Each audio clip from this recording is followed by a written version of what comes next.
hazvina kumira zvakanaka.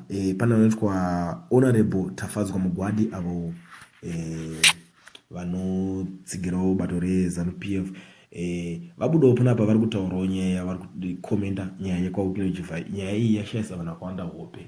So mukomendari yavo vari kunyora kuti ZANU-PF is a rigorous cadreship development process which replaces our concerns above unsolicited favors. That part is not aqua driven but leadership driven and people oriented.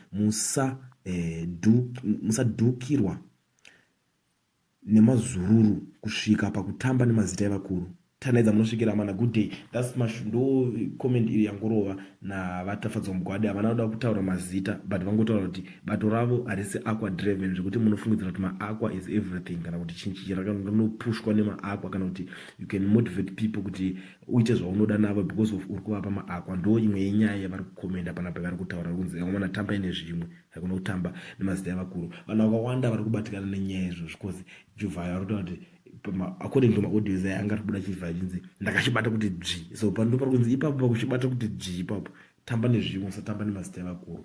Ndo dzimwe dzenyaya muri Zimbabwe dziri kuitika iko zvino zvimutipoti country reZimbabwe kuziva kuti imimi vana veZimbabwe muri kuionawo sei nyaya iyi.